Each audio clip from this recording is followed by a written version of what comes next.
Hey guys! Today I'm going to explain how I did my GIR cosplay. I'm a big fan of Invader Zim, as I'm sure you are if you're watching this video. When I got the idea to do GIR, I wasn't sure what I was getting myself into, since this was my first true build where I didn't just buy my cosplay. So let's jump in! The first thing I did was kind of sketch out what I wanted to do. I went with the robot form for his head and the dog disguise for the body. I figured this would be a blend of challenging and simplicity. Some of my plans worked out, and other times I had to roll with what reality actually allows. I picked out some supplies, including a planter or pot and a kitchen bowl. I used these because they already had some of the shape I wanted. My husband was kind enough to let me use his Dremel. So then I donned some safety gear and set up outside. It was messy. Using a diamond plate blade and moving very slowly, I cut the top and bottom off the planter and the rim around the bowl, then sliced the bowl in half. My jacket and faceplate were completely covered in tiny bits of plastic. Oh yeah, and the ear protection was definitely nice. My husband videoed the process, but the camera was later flooded. Next I tried to bond my plastics together.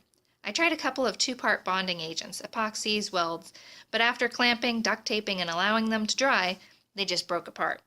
My savior? This stuff. There's a couple of different brands, but the key is researching the type of plastic that you have and getting the right thing. In this case, it was glue for number 6 plastics, polypropylene. Make sure to follow the directions. Next, I bought a used bike helmet from Goodwill, took off the plastic coating, trimmed down one end, taped over the holes, and secured it in the planter where I needed it. Then I sealed up the edges. Next came the fun part, expanding spray foam insulation. We sprayed it all over the inside, starting with the edges, then moving to the top. This kept the helmet on my head. After letting it dry the required amount of time, plus several hours just to be on the safe side, I removed the side tape and inspected my handiwork. Next I figured out where the placement of the face would be. I taped solo cups where the eyes should go, and a paper cutout where the mouth should go. Then I traced them on the helmet. After a brief encounter with the Dremel again, I fed the wiring through. This was just some battery-powered LED lights that I got from the craft store in the floral section. I had wanted to do colored lights but couldn't find the right ones online or in the stores.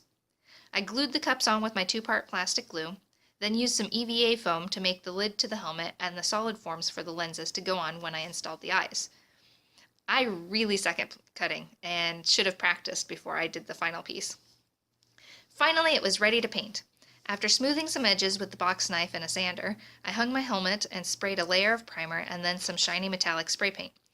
Practice painting before doing your actual piece. I didn't realize, but it is important to maintain consistent distance and a sweeping motion, starting and ending off the piece, not on it. Very important step. Try on your helmet throughout the process. I did this several times myself and decided my baby niece needed to as well. Smiley face. Now it was starting to look like a real robot.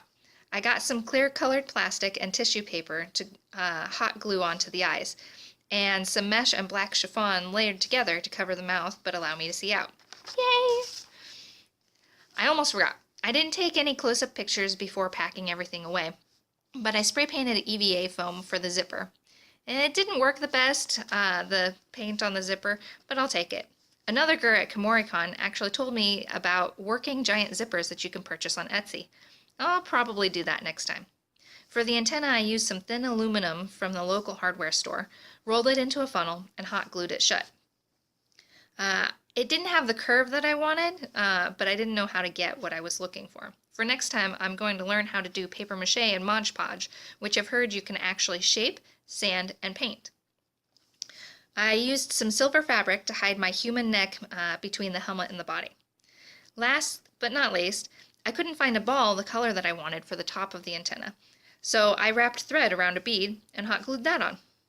This was overall a good learning experience for me as a first build. I learned a lot about what to do and what not to do. Hope you all enjoyed the video.